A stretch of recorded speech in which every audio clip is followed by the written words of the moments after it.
पाक कॉलोनी में सनसनीखेज वारदात।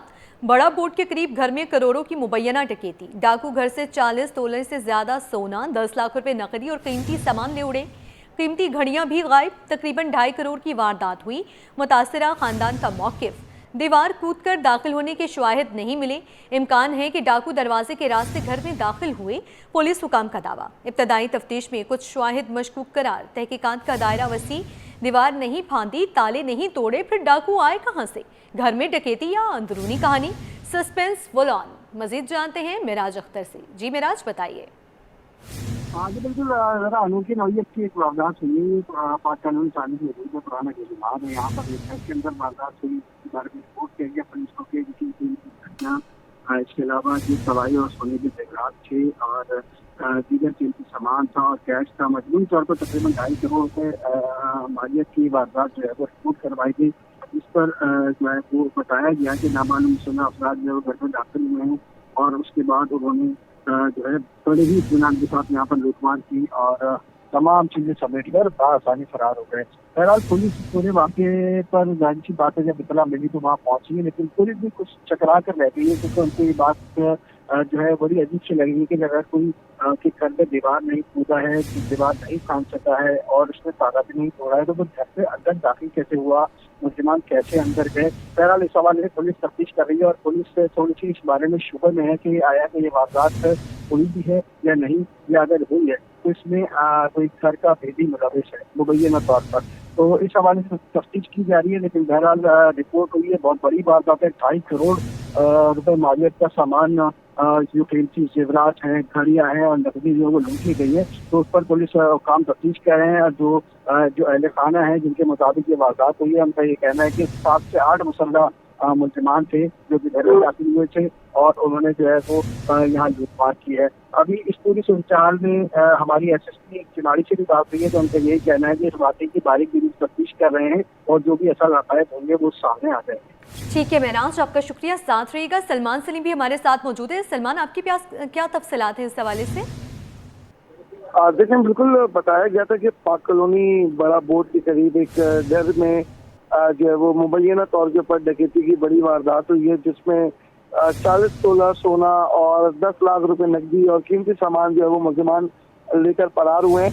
इब्तदाई तौर के ऊपर पुलिस को बताया गया था कि मुलजिमान जो है वो बाहर से छलांग लगाकर दीवार कूद कर घर के अंदर आए और उन्होंने जो है वो अहले खाना को यरगमाल बनाया, उसके बाद वारदात की। लेकिन जब पुलिस मौके के ऊपर पहुंची मौका मुआयना करने के लिए तो उनको ऐसा कोई जो है वो शवाहिद नहीं मिले दीवार छलांग कर अंदर आने के। पुलिस की जानिब से जो है वो अभी तहकीकात का आगाज किया गया है। पुलिस भी इस बात को कंफर्म नहीं कर रही कि आया इतनी बड़ी कोई डकैती हो सकती है या नहीं, क्योंकि 40 तोला सोना जो है वो एक बड़ी, हम कह सकते हैं कि एक बड़ा फिगर है और लोग अमूमन अपने घरों के अंदर इतना तोला सोना नहीं रखते। बिलखुसूस हम पाक कॉलोनी और इधर इरी मोहल्ले का इलाके की बात करें तो ये ज़्यादातर जो पासमानदा किस्म का इलाका है और पोश इलाका भी नहीं है कि बंदा ये सोचे कि हो सकता है कि 40 तोला हो, लेकिन पासमानदा इलाका है और 40 तोला सोना एक बहुत बड़ा जो है वो कह सकते हैं कि एक बड़ी अमाउंट है सोने की। तो पुलिस इसके ऊपर तहकीकात कर रही है। पुलिस की जाने से भी अभी इसको जो है वो कंफर्म नहीं किया गया कि वाकई इतनी बड़ी वारदात हुई है या नहीं। अहले खाना की जानिब से बताया जा रहा है कि हमें यरगमाल बनाया गया, तशद्दुद किया गया हम पर और हमें कमरे के अंदर बंद किया गया, जिसके बाद जो मुसल्लह डाकू थे उन्होंने घर का सफाया किया है। सलमान, ये बताइएगा कि ये कब मुतासरा खानदान का मौकिफ तो सामने आ गया है, तो पुलिस को कब रिपोर्ट दी गई? ये वाकया किस वक्त का जो है बताया जा रहा है? रात के वक्त ये हुआ है, दिन दिहाड़े हुई है ये डकैती? नहीं, देखिए, बिल्कुल ये रात के वक्त ये डकैती हुई है और पुलिस को भी इतला जो है वो रात में ही मिली। जब पुलिस पहुंची तो तमाम शवाहिद इकट्ठे किए, क्राइम सीन को भी तलब किया गया और जो तफ्तीश का तरीक़ेकार है उसके हिसाब से जो है वो तहकीकात का आगाज किया गया। ताहम पुलिस की जानिब से अभी इस बात को कंफर्म नहीं किया जा रहा क्योंकि वाक़े का मुकदमा अभी तक दर्ज नहीं हुआ है। पुलिस इस बात को कंफर्म कर रही है कि आया इतनी बड़ी अमाउंट में सोना था या नहीं था।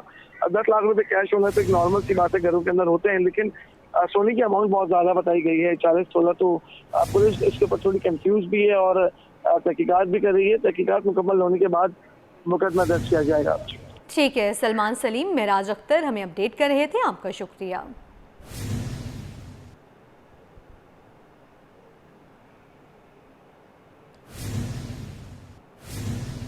यहाँ आपको बताएं, कराची के सरकारी स्कूल्स में कमसन तलबा पर तशद्दुद का इंकशाफ। Government boys and girls elementary school Mominabad में बच्चों पर तशद्दुद का नोटिस। मुकामी टीचर की SCPA को तशद्दुद करने वाली असातिज़ा के खिलाफ शिकायत। चाइल्ड प्रोटेक्शन अथॉरिटी एक्शन में अफसर रिजवान अहमद ने तशद्दुद की तस्दीक की। कहा, तलबा, वालिदैन और असातिज़ा के बयानात रिकॉर्ड किए गए। बाज़ असातिज़ा ने बदसलूकी और नामुनासिब ज़ुबान इस्तेमाल की। असातिज़ा के ज़ाती झगड़ों की वजह से बच्चों के लिए गैर महफूज माहौल पैदा हुआ। चाइल्ड प्रोटेक्शन अफसर ने DEO गरबी को बच्चों पर तशद्दुद रोकने और जिम्मेदारों के खिलाफ कार्रवाई की सिफारिश कर दी। मज़ीद जानते हैं आज़ाद नोहड़ियों से। जी आज़ाद, आगाह कीजिएगा, यह क्या मामला है? जी बिल्कुल, ये अफसोसनाक सूरत है कि कराची के सरकारी स्कूल्स में कमसन चौथी और पांचवी जमात के तालिब इल्मों पर मुबैना तौर पर तशद्दुद का इंकशाफ सामने आ गया है, जबकि government boys and girls elementary school Bismillah Mubarak town Mominabad जिला गरबी में कमसन बच्चों पर तशद्दुद का जो है नोटिस सामने आया है, जबकि स्कूल की मुकामी खातून जो टीचर है उनकी शिकायत पर ये नोटिस ले लिया गया है। खातून टीचर ने शिकायत सिंध चाइल्ड प्रोटेक्शन अथॉरिटी को की थी और मुकामी टीचर की शिकायत पर Sindh child protection authority action में आ गई और सिंध चाइल्ड प्रोटेक्शन अथॉरिटी के अफसर रिजवान अहमद ने जो है तशद्दुद की तस्दीक कर दी है और सिंध चाइल्ड प्रोटेक्शन अथॉरिटी के अफसर रिजवान अहमद ने डिस्ट्रिक्ट एजुकेशन अफसर जिला गरबी कराची को एक खत अरसाल कर दिया। खत में उन्होंने लिखा है कि उन्होंने 2 बार इसी स्कूल का फील्ड दौरा किया और चाइल्ड प्रोटेक्शन अफसर रिजवान अहमद के मुताबिक असातिज़ा, तलबा और वालिदैन के बयान रिकॉर्ड किए गए। बाज़ असातिज़ा ने चौथी और पांचवी जमात के तालिब इल्मों के साथ बदसलूकी और मुनासिब ज़बान इस्तेमाल की। चाइल्ड प्रोटेक्शन असातिज़ा के दरमियान जाती झगड़ा भी देखा गया है। असातिज़ा के जाती झगड़े की वजह से तालिब इल्मों के लिए गैर महफूज माहौल पैदा हुआ है। खत में लिखा गया है कि झगड़े के वाक़यात मुबैना तौर पर स्कूल में नाबालिगों की हिफाजत की वजह से हुए, जबकि खत के मुताबिक बच्चों पर तशद्दुद Sindh prohibition of corporal punishment act 2016 के तहत कार्रवाई की जाए और जिला एजुकेशन अफसर को खत में लिखा गया है कि तलबा की हिफाजत और तहफ़्फ़ुज़ को यकीनी बनाया जाए और तलबा को मज़ीद नुकसान है तो उस मसले को भी हल किया जाए। इस हवाले से सिंध चाइल्ड प्रोटेक्शन अथॉरिटी ने बाज़ाब्ता तौर पर जिला गरबी के एजुकेशन अफसर को खत अरसाल करके उनको पाबंद किया है और जिम्मेदारों के खिलाफ कार्रवाई करने की भी हिदायत कर दी है। जी ठीक है आज़ाद नोहड़ियों, आपका शुक्रिया।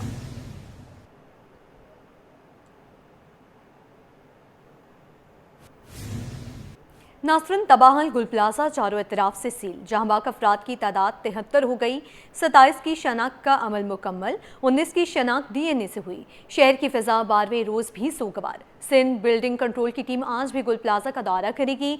तहकीकाती कमेटी भी तफ्तीश करने आज गुल प्लाजा पहुंचेगी। गुल प्लाजा के अतराफ सिक्योरिटी के गैर मामूली इकदाम किए गए। इससे कबल भी तहकीकाती टीम ने शवाहिद इकट्ठे किए थे। मजीद तफसीलात जानते हैं सलमान सलीम से। जी सलमान, अपडेट कीजिएगा, तहकीकाती कमेटी जो है आज तफ्तीश करेगी?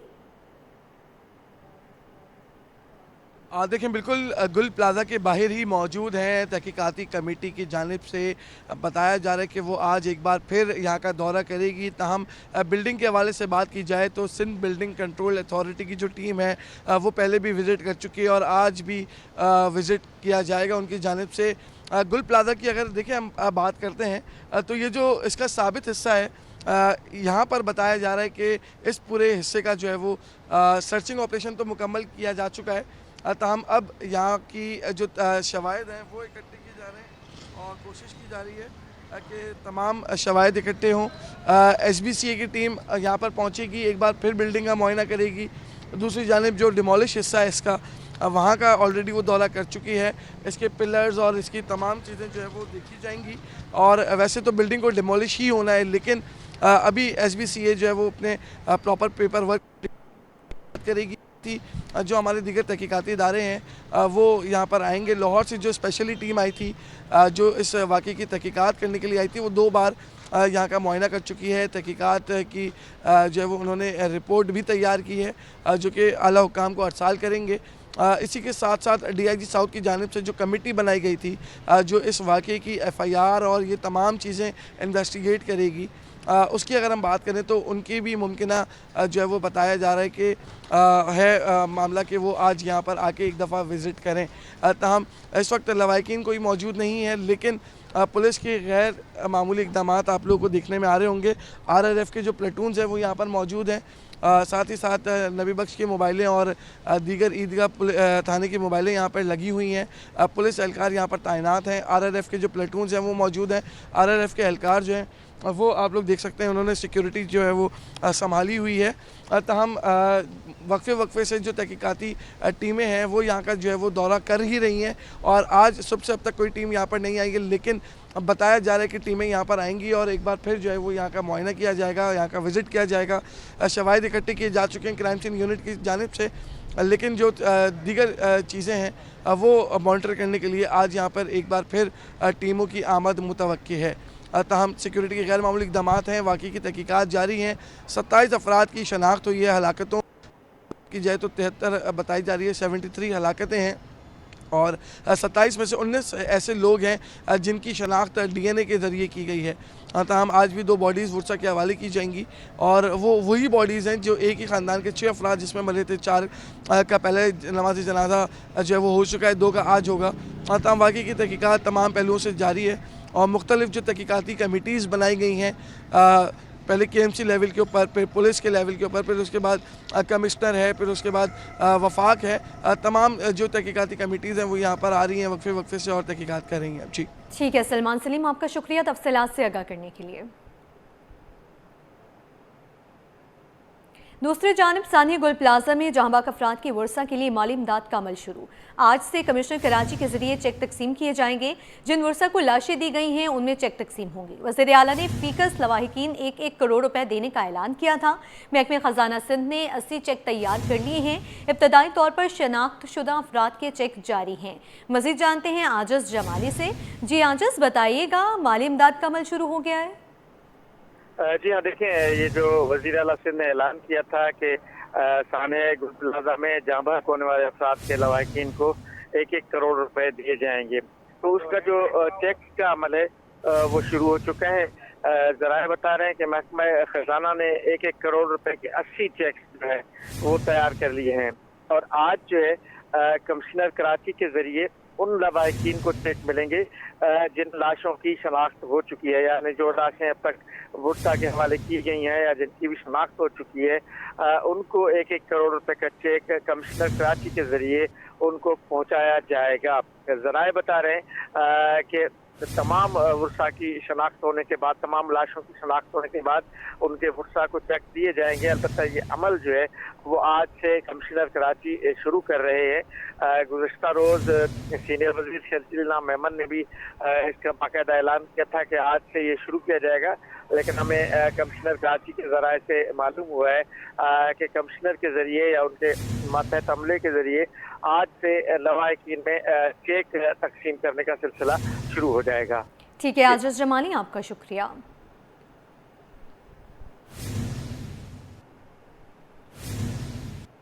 नासरीन, पीपल्स पार्टी और MQM फिर आमने सामने। ऑपोजिशन लीडर अली खुर्शीदी का सानिया गुल प्लाजा पर जुडिशल कमीशन बनाने पर जोर। सीनियर वजीर शर्जील मेमन बोले, हुकूमत किसी की डिक्टेशन पर कमीशन नहीं बनाएगी। इन्होंने चुन चुनकर शहर में लोगों को मारा। कराची को कब्रिस्तान में तब्दील करने वाले ये लोग हैं। बतौर मेयर फारूक सत्तार के कई राजों से पर्दा उठाने का ऐलान। जो ये फ्रंट रो में बैठे हुए हैं उन्होंने खुद कमिटमेंट किया है हम इसकी जुडिशल इंक्वायरी कराएंगे। ये जो हुकूमती इंक्वायरी हो रही है ये तो सिर्फ ढकोसला है। उस इंक्वायरी कमेटी के ऊपर वुज़रा की कमेटी बना दी है। हादसा किसके अंडर हुआ है? इन्हीं हुकूमत के वुज़रा और इनकी हुकूमत के अंडर हुआ है। तो ये कैसे इसमें जो है वो गैर जानिबदारी आ सकती है? जुडिशल इंक्वायरी होनी चाहिए। गवर्नमेंट समझती है, खत्म बात। ये जो कह रहे हैं ना बिल्कुल सजा मिलेगी, RJ मॉल वाले में से किसको सजा दे दी भाई इस मौजूदा हुकूमत ने? इनकी किसी बात पे कोई भरोसा नहीं है। खत्म कर दे हमारी सियासत, इंडिपेंडेंट जुडिशल कमीशन बना के। आप कह रहे हैं ना मुर्दा सियासत कर रहे हैं, आप मुर्दों पे सियासत कर रहे हैं जनाब। सब के सब लोग एक पेज पर हैं। हुकूमत ने 5 रुकनी एक टीम बनाई है जिसकी सरबराही चीफ मिनिस्टर साहब करेंगे। अगर उसमें तकाजे पूरे नहीं है तो जुडिशल कमीशन भी बनाएंगे। हुकूमत ने काम किस दिन करना है, किस लम्हे करना है, हुकूमत किसी की डिक्टेटेशन पे भी नहीं करेगी। इन्होंने जो इस कराची के साथ हशर किया वो किसी से भूला हुआ नहीं है सर। हुकूमत हर सूरत में उन लवाहिकीन के साथ खड़ी है, हुकूमत ताजरों के साथ खड़ी है। जब तक ताजरों को मुकम्मल तौर पर इंसाफ नहीं मिलता हर हाल में उन लवाहिकीन के साथ खड़ी रहेगी। बाकी यहाँ पे सियासत चमकाने से, ड्रामों से काम नहीं होगा। कारोबारी मैदान से आपको अपडेट करेंगे। पाकिस्तान स्टॉक एक्सचेंज में तेजी, 100 इंडेक्स में 1,89,000 की सतह दोबारा बहाल। इंडेक्स में 977 पॉइंट्स का इजाफा। इंडेक्स 1,89,181 की सतह पर ट्रेड कर रहा है। काविश मेमन से तफसीलात जानते हैं। जी काविश, आगाह कीजिएगा। जी बिल्कुल, पाकिस्तान स्टॉक मार्केट में आज कारोबार का मस्बत आगाज़ हुआ है। गुज़श्ता रोज़ भी कारोबार का आगाज़ मस्बत हुआ था, लेकिन दिन भर मार्केट में उतार चढ़ाव देखने में आया। उसकी बुनियादी वजह ये कि स्टॉक एक्सचेंज में स्टेट बैंक की जानिब से जो शरह सूद है उसको बरकरार रखने का फैसला किया गया है। और दीगर क्या डेवलपमेंट्स है, इसी वाले से मेरे साथ बात करने के लिए जावेद खानानी मौजूद हैं। जावेद साहब बताइएगा, रिजल्ट सीजन भी है और दीगर क्या वजूहत है? जी देखिए, एक तो ये कि स्टेट बैंक ने जो है पॉलिसी रेट बरकरार रखा, इसका भी लोगों को तवक्को नहीं थी। इसको तवक्को थी कि लोग आधा % पौना % सोच रहे थे कम होगा, लेकिन कम नहीं हुआ।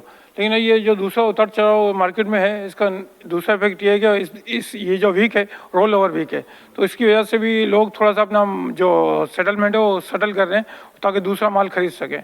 तो ये इस हफ्ते जुमे तक शायद ये मार्केट इसी तरह चलती रहेगी, ऊपर नीचे होती रहेगी। अभी तक ऑल टाइम हाई 1,90,000, लेकिन ड्यूरिंग द मार्केट जो 1,91,000 से भी ऊपर मार्केट बनी है, लेकिन जो क्लोजिंग थी वो 1,90 से ऊपर थी। जावेद खानानी मौजूद है, बता रहे थे कि ये हफ्ता रोल ओवर वीक भी है, जिसकी वजह से भी सरमायाकार मोहतात नजर आते हैं और अपने मुनाफे को समेटने पर तरजीह दे रहे हैं, जिसकी वजह से मार्केट में करेक्शन का अमल भी देखा जा रहा है। ठीक, खबरों के सिलसिले को आगे बढ़ाते हुए आपको अपडेट करेंगे। सिंध हाई कोर्ट में NED यूनिवर्सिटी के PhD तालिब इल्म के दाखिले को मनसूख करने के खिलाफ दायर दरखास्त पर समाअत हुई। अदालत ने दरखास्त पर फरीकैन को नोटिस जारी करते हुए आइंदा समाअत पर तहरीरी जवाब तलब कर लिया। मज़ीद जानते हैं मुमताज़ जमाली से। जी मुमताज़, क्या तफसीलात हैं आपके पास? बिल्कुल, देखें कि ये NED यूनिवर्सिटी में PhD के तालिब इल्म हैं, उनकी दाखिला मनसूखी के खिलाफ दरख्वास्त पर समाअत हुई है। सिंध हाई कोर्ट कराची में अदालत ने दरख्वास्त पर मुतल्लिका फरीकैन को जो है वो नोटिस जारी कर दी है। अदालत ने आइंदा समाअत पर फरीकैन के तहरीरी तौर पर इस मुतल्लिक जवाब की तलब कर ली है। इसमें जो तालिब इल्म है सैयद मोहम्मद अब्बास जैदी, उनकी दरख्वास्त पर आज एडवोकेट उस्मान फारूक पेश हुए। इसमें उन्होंने मौक़िफ़ अख्तियार किया कि यूनिवर्सिटी हुकाम के तालिब इल्म के दाखिले को मंसूख करने के हुक्म को फौरी तौर पर मुअत्तल किया जाए। यूनिवर्सिटी सिंडिकेट के फैसले को आर्टिकल 10 की खिलाफ वर्जी करार दी जाए। अरबाज ने भी मौक़िफ़ अख्तियार किया है कि मंसूखी के फैसले से मुतल्लिक तमाम मालूमात अदालत के सामने पेश की जाए, जबकि तालिब इल्म के दाखिले को फौरी तौर पर असर हालत में बहाल किया जाए। अदालत हुक्म दे कि तालिब इल्म को PhD मुकम्मल करके जो है फरीकैन तमाम सहूलियात फराहम करे। जी ठीक है मुमताज़ जमाली, आपका शुक्रिया।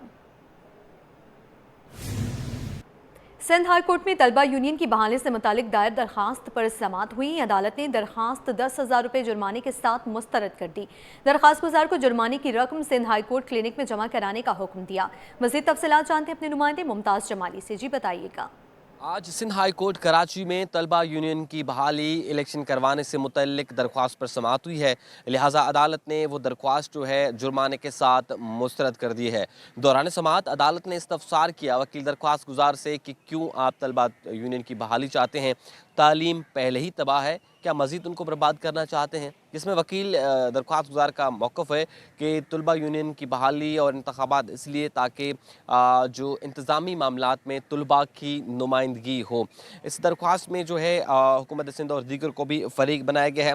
इसमें अदालत ने दरख्वास्त गुजार को 10,000 रुपये जुर्माना भी आयद किया है और जुर्माने की रकम सिंध हाई कोर्ट के क्लिनिक में जमा कराने का भी जो है वो हुक्म दे दिया है। इसमें जो वकील दरख्वास्त गुजार हैं उन्होंने ये मौक़िफ़ अख्तियार किया कि यूनियन का मकसद सिर्फ तलबा को जो पॉलिसी बनती है या पॉलिसी साजी में नुमाइंदगी चाहिए, लिहाजा अदालत ने दरख्वास्त मुस्तरद कर दी है। जी यहाँ आपको अपडेट करें, रेवेन्यू महकमे में ज़मीनों के खातों में रद्दोबदल और जालसाजी का मुकदमा। सूबाई एंटी करप्शन अदालत में दायर केस पर समाअत हुई। गवाहों की अदम हाजिरी पर अदालत का इजहार बरहमी। अदालत का आइंदा समाअत पर केस के गवाह पेश करने का हुक्म। रेवेन्यू महकमे में ज़मीनों के खातों में रद्दोबदल और जालसाजी का मुकदमा। सूबाई एंटी करप्शन अदालत में दायर केस पर समाअत हुई है। गवाहों की अदम हाजिरी पर अदालत ने इजहार बरहमी किया। अदालत का आइंदा समाअत पर केस के गवाह पेश करने का हुक्म। उधर औरंगी टाउन में शहरी के कत्ल का मुकदमा। एडिशनल डिस्ट्रिक्ट एंड सेशन जज गरबी की अदालत में केस की समाअत हुई। अदालत ने 3 मुलजिमान की अबूरी जमानत में तोसीक कर दी। मज़ीद तफसीलात बताएंगे जवाद आसिफ। जी जवाद, आगाह कीजिएगा। जी बिल्कुल, औरंगी टाउन में शहरी के कत्ल का मुकदमा है। एडिशनल डिस्ट्रिक्ट एंड सेशन जज गरबी की अदालत में केस की समाअत हुई है। दो मुल्जिमान फजल और महर अली को जेल हुक्काम ने अदालत में पेश किया है, जबकि जो मुल्जिम फ़कीर मोहम्मद है वो ज़मानत पर अदालत में पेश हुआ, जबकि तीन मुल्जिमान शहजादो, मैंगल और जानिब अबूरी ज़मानत पर अदालत में पेश हुए हैं। अदालत ने तीनों मुल्जिमान की अबूरी ज़मानत की तौसीक कर दी है, जबकि जो है वो तफ्तीशी अफसर को नोटिस भी जारी कर दिया है और इन तीनों मुल्जिमान के हवाले से तफ्तीशी अफसर से अबूरी चालान भी तलब कर लिया है और अदालत ने मज़ीद समात 9 फरवरी तक मुलतवी कर दी है। आइंदा समात पर जो है वो मुल्जिमान को मुकदमे की नकूल फराहम की जाएंगी। पुलिस हुक्काम के मुताबिक कत्ल का ये वाक़या 8 साल पुराना है। ये मुकदमा थाना औरंगी टाउन में 2018 में दर्ज किया गया था। अपडेट करें आपको, मियांदाद रहूजू ने अकाउंटेंट जनरल सिंध का ओहदा संभाल लिया है। अकाउंटेंट जनरल सिंध मियांदाद रहूजू की चीफ सेक्रेटरी से तारफी मुलाकात। चीफ सेक्रेटरी सिंध ने मियांदाद रहूजू को एजी सिंध का चार्ज संभालने पर मुबारकबाद दी। मजीद जानते हैं आज़ाद नोहड़ियों से, जी आगाह कीजिएगा। जी बिल्कुल, अकाउंटेंट जनरल सिंध मियांदाद रहूजू ने बाज़ाब्ता तौर पर ओहदा संभाल लिया है। ओहदा संभालने के बाद उन्होंने आज चीफ सेक्रेटरी सिंध सैयद आसिफ अदर शाह से तारफी मुलाकात की। चीफ सेक्रेटरी सिंध ने मियांदाद रहूजू को अकाउंटेंट जनरल सिंध का चार्ज संभालने पर मुबारकबाद दी। मुलाकात में माली अदायगियों में शफाफियत और अवामी फंड्स की दुरुस्त इस्तेमाल पर बातचीत की गई। चीफ सेक्रेटरी सिंध ने मुलाजमीन को वाजबात की जो बर वक्त अदायगी यकीनी बनाने की हिदायत की और आसिफ अदर शाह ने कहा कि अकाउंटेंट जनरल सिंध पर इदारे की कारकर्दगी मजीद बेहतर बनाने की निहायत अहम जिम्मेदारी आयद है। अकाउंटेंट जनरल सिंध मियांदाद रहूजू ने चीफ सेक्रेटरी को इदारे की मजमूई कारकर्दगी और इकदाम से तफसीली तौर पर आगाह किया। नए तैनात अकाउंटेंट जनरल सिंध मियांदाद रहूजू का ताल्लुक खैरपुर जिले के शहर पीर जोगोड़ से है, जबकि मियांदाद रहूजू इससे कबल सिंध में सियासी कमिश्नर के ओहदे पर भी विराजमान रहे हैं। जी ठीक है, आज़ाद नोहड़ियों हमारे साथ ही रहिएगा। उधर महकमे स्कूल तालीम में मज़ीद इस्लाहात लाने का फैसला। सिंध हुकूमत ने 8 रुकनी ह्यूमन रिसोर्सेज मैनेजमेंट कमेटी तश्कील दे दी। एडिशनल सेक्रेटरी स्कूल तालीम मौलाना बख्श शेख कमेटी के सरबराह मुकर्रर। कमेटी हफ्तावार पेशरफ्त रिपोर्ट स्पेशल सेक्रेटरी को पेश करेगी। कमेटी के क़याम का नोटिफिकेशन जारी। मज़ीद जानते हैं आज़ाद नोहड़ियों से, जी आज़ाद अपडेट कीजिएगा। कमेटी तश्कील दी गई है। जी बिल्कुल, सरकार ने महकमा स्कूल तालीम में मजीद इस्लाहात लाने का फैसला कर लिया है। इस हवाले से वजीर तालीम सैयद सरदार अली शाह की मंजूरी के बाद एडिशनल सेक्रेटरी महकमा बराए स्कूल तालीम मौला बख्श शेख की सरबराही में 8 रुकनी ह्यूमन रिसोर्सेज मैनेजमेंट कमेटी तश्कील दे दी है, जिसका महकमा स्कूल तालीम के सेक्शन अफसर तारक जो दस्तखत से जो कमेटी के क़याम का नोटिफिकेशन भी जारी कर दिया जा चुका है। कमेटी में director general monitoring evolution Ghulam Hussain Bughio, director HR and training Kishore Kumar, director SEMIS reform support unit Aftab Alam. ठीक है आज़ाद नोहड़ियों, आपका शुक्रिया। खबरों के सिलसिले को आगे बढ़ाते हुए आपको अपडेट करेंगे। गवर्नर सिंध से DG सिंध कौमी एहतसाब ब्यूरो शकील अहमद दुरानी की मुलाकात। इदारा जाती कारकर्दगी, इदारों में शफाफियत के लिए नैब के इक़दाम समेत दीगर उमूर पर तबादला ख्याल। गवर्नर सिंध का कहना है कि सरकारी इदारों में शफाफियत के लिए नैब के इक़दाम लायक़ तहसीन है। मजीद जानते हैं मोहम्मद खुर्शीद रहमानी से, जी अपडेट कीजिएगा। जी गवर्नर सिंध मोहम्मद कामरा खान टिकोरी से डायरेक्टर जनरल सिंध कौमी एहतसाब ब्यूरो शकील अहमद दुरानी की गवर्नर से मुलाकात हुई है। इस मुलाकात में इदाराती कारकर्दगी, इदारों में शफाफियत के लिए नए के इक़दाम समेत दीगर उमूर पर तबादला ख्याल किया गया। इस मौके पर गवर्नर सिंध ने कहा कि सरकारी इदारों में शफाफियत के लिए कौमी एहतसाब ब्यूरो के इक़दाम लायक़ तहसीन है। तर्जुमान गवर्नर हाउस के मुताबिक इस मौके पर गवर्नर सिंध ने मज़ीद कहा कि बदगुमानी का खात्मा और शफाफ निज़ाम का क़याम वक्त की अहम तरीन ज़रूरत है। इदारों में एहतसाब के अमल को मज़ीद मजबूत बनाने के लिए नए मज़ीद मौसर इक़दाम यकीनी बनाए। आम आदमी को हकीकी रिलीफ देने के लिए इदारों को मजीद फाल और मौसर बनाना होगा। इस मौके पर डायरेक्टर जनरल नैब शकील अहमद दुरानी ने कहा कि इदारों में करप्शन के खात्मे के लिए नैब की मुसलसल कोशिशें जारी हैं। ज़ेर इत्तवा केसेस के जल्द फैसले और मौसर इक़दाम पर खुसूसी तवज्जो दी जा रही है। जी मोहम्मद खुर्शीद रहमानी अपडेट कर रहे थे, आपका शुक्रिया। उधर वाटर कॉरपोरेशन में डायरेक्टर मेडिकल की गैर कानूनी तैनाती पर लेबर फ्रंट सरापा एहतजाज है। लेबर फ्रंट का मुतालिबा है कि इस पोस्ट पर अहल और तजुर्बाकार डॉक्टर की तैनाती की जाए। मज़ीद तफसीलात जानते हैं एहसन अब्बासी से, जी एहसन। जी बिल्कुल, Karachi water and sewerage corporation में महकमा तिब को लेके जो है वो ट्रेड यूनियन सरापा एहतजाज हैं। लेबर फ्रंट की जानिब से वाटर कॉरपोरेशन के तमाम दफातर में बैनर जो हैं वो आवेज़ा कर दिए गए हैं। डायरेक्टर मेडिकल की गैर कानूनी तैनाती के ख़िलाफ़ क्या वजह है, जान लेते हैं। सदर लेबर फ्रंट हमारे साथ मौजूद हैं, जुनेद सिद्दीकी। सर बताइएगा क्या वजह बनी कि वाटर कॉरपोरेशन के तमाम दफातर में बैनर्स लगा दिए गए? देखिए, बात यह है कि DMS की सीट 19 ग्रेड की है। यहाँ अकरवा परवरी को करते हुए एक असिस्टेंट कमिश्नर को जो 17 ग्रेड का होता है OPS की खिलाफ वर्जी के तहत उसको जो है ना डायरेक्टर मेडिकल सर्विसेज तैनात कर दिया गया है। अब डायरेक्टर मेडिकल सर्विसेज अपनी मर्ज़ी से अपने कानून नाफिज कर रहे हैं। मुलाजमीन के लिए तो FRC, नो मैरिज सर्टिफिकेट और तमाम चीज़ें उनको चाहिए, जिसकी वजह से कैंसर के मरीज़, शुगर के मरीज़, हार्ट के मरीज़ परेशानी का हाल शिकार है। इसके बरक्स एक आर्जी तैनात MD CEO अहमद अली सिद्दीकी जो इदारे के मुलाजिम भी नहीं है, उनको हर माह 2.5 लाख 3 लाख रुपए की अद्वियात बाहर से ख़रीद के दी जा रही हैं। ये गैर कानूनी अमल हो रहा है। इसके साथ साथ इदारे को तेज़ी से जो तबाही की तरफ ले जाया जा रहा है, उसके अंदर शोबा तिब सिर्फ एक हिस्सा है। जी, इस तरह आपने देखा होगा कि चंद दिन पहले सेवरेज के हवाले से भी अखबार में इश्तिहार दिया गया, RRG के हवाले से भी अखबार में इश्तिहार दिया गया। तो लेबर फ्रंट सरापा एहतजाज है इस इदारे को बचाने के लिए। हमारी लड़ाई किसी शख्सियत से नहीं है, हमारी लड़ाई इस निज़ाम से जो इस इदारे को तबाह कर रहे हैं, इस शहर को तबाह कर रहे हैं। इसलिए हम ये जंग या फ्लोर पे भी लड़ेंगे, हम कानूनी तौर पे भी लड़ेंगे। बहुत शुक्रिया। नाज़रीन, डायरेक्टर मेडिकल की गैर कानूनी तैनाती पर सरापा एहतजाज हैं। कहा जा रहा है कि फ़ौरी तौर पे जो है वो मेयर कराची बैरिस्टर मुर्तज़ा वहाब इस मामले को संजीदगी से लें, वरना तमाम जो मकामात हैं वाटर कॉरपोरेशन के, वहाँ पे हड़ताल की कॉल दी जाएगी। इस तमाम तर मामलात के लिए ख़त भी मेयर कराची को अरसाल कर दिया गया। MD वाटर कॉरपोरेशन के हवाले से भी तहफ़्फ़ुज़ात का इजहार किया, जबकि जो मुलाजमीन हैं उनको दरपेश मेडिकल के हवाले से जो परेशानियों का सामना करना पड़ रहा है, उस तमाम तर सूरत हाल को मद्देनज़र रखते हुए ये फ़ैसला किया गया है कि पहले मरहले में बैनर्स आवेज़ा किए जाएंगे, फिर उसके बाद एहतजाज की कॉल दी जाएगी। जी, मलीद रक्षा सोसाइटी की सड़क पर जारी तामीराती काम सुस्त रवि का शिकार है। सड़क की खुदाई के बाद मलबा वहीं छोड़ दिया गया है, जिससे ट्रैफिक की रवानी मुतासिर और शहरियों को शदीद मुश्किलात का सामना है। धूल मिट्टी के बायस दुकानदारों का कारोबार भी बुरी तरह मुतासिर हो रहा है। आगाह कर रही हैं अक्सर शेख। जी बिल्कुल, इस वक्त मैं मौजूद हूँ दरक्षा सोसाइटी में और आप मेरे कप में देख सकते हैं कि दरक्षा सोसाइटी की ये सड़क है कि यहाँ पर जो तामीराती काम था वो सुस्त रवि का शिकार है। सड़क को खोद के जो है मलबा डाल दिया है, जिसके बाद जो आने जाने वाले राहगीर हैं उनको भी परेशानी का सामना होता है, ट्रैफिक जाम भी होता है। इसी के सामने सोसाइटी है, घर बने हुए हैं, दुकानें बनी हुई हैं, उनको भी काफ़ी परेशानी का सामना होता है, क्योंकि हम देखते हैं एयर क्वालिटी इंडेक्स भी डे बाई डे इंक्रीज़ हो रहा है। तो जो एयर पोल्यूशन है उसकी वजह से लोगों को सांस की बीमारियाँ भी हो रही हैं, मुख्तलिफ बीमारियों के अंदर लोग फैल रहे हैं। इस वक्त एक दुकानदार मेरे साथ मौजूद है। आप मुझे बताइएगा कि इस सड़क की हालत कब से ऐसी है? एक हफ्ता हो गया तकरीबन ना, ये खुदाई हुई हुई है। ये तो अभी थोड़ा बहुत चलने के काबिल था रोड, लेकिन इसको भी खोद दिया। ये वाला रोड चल रहा है, आगे तो ऐसी बदतर सूरत हाल है कि वहाँ से आना जाना भी जो है ना बड़ा मुश्किल है। पैदल लोग आ नहीं जा सकते। जो थोड़ा बहुत रास्ता था वो तो कचरा डाल के कचरा कुंडी बना दी है रोड को। अच्छा, तो यहाँ पे कोई काम करने के लिए आया या आप लोगों की दुकानें हैं यहाँ पे, आप लोगों ने सड़क की कोई शिकायत करवाई? कि जाहिर सी बात है आपका जो काम है वो भी फिर मुतासिर हो रहा होगा, सांस की बीमारियाँ हो रही हैं, धूल मट्टी, कैसे आप लोग फिर गुजारा कर रहे हैं?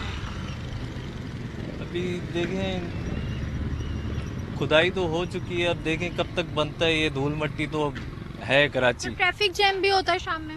बहुत ज़्यादा होता है। ट्रैफिक जैम भी होता है। भाई मुझे बताएगा कि आपका यहाँ पे ठेला भी लगा हुआ है, आप यहाँ पे बैठे हुए होते हैं, तो किस तरीके से फिर आप अपना यहाँ पे काम कर रहे हैं धूल मिट्टी के अंदर, ट्रैफिक जैम भी होता है, क्या कहेंगे? बस बैठा हुआ है, क्या करेगा। धूल मिट्टी तो हर जगह में ही है। बस ये है कि थोड़ा बहुत काम बाकी रह गया, माशाल्लाह, बाकी तो पूरा गली हो गया ये वाला। अभी यहाँ का ये थोड़ा रह गया, पता नहीं पे और ब्लॉक कम हो गया होगा, कोई मसला हो गया होगा। इंशाल्लाह ये भी हो जाएगा। बिल्कुल, यहाँ पे दुकानदार हमारे साथ मौजूद थे जिनका यही कहना था कि इसकी वजह से सड़क की वजह से जो है शाम के औकात में ट्रैफिक की जो आमदोरफ्त रफ्त है उसमें भी दुश्वारी का सामना होता है, ट्रैफिक जैम रहता है और धूल मिट्टी की वजह से इनका काम भी मुतासिर हो रहा है। तो इनका यही मुतालबा है कि तामीराती काम जो सुस्त रवि का शिकार है उसको जो है फिर से तेज़ किया जाए, ताकि इस सड़क को जो है तामीर किया जाए, ताकि आने जाने वाले लोगों को परेशानी का जो सामना हो रहा है, फिर दुकानदारों को या फिर ट्रैफिक जो जाम रहता है वो दोबारा से मामूल पर आ सके। जी।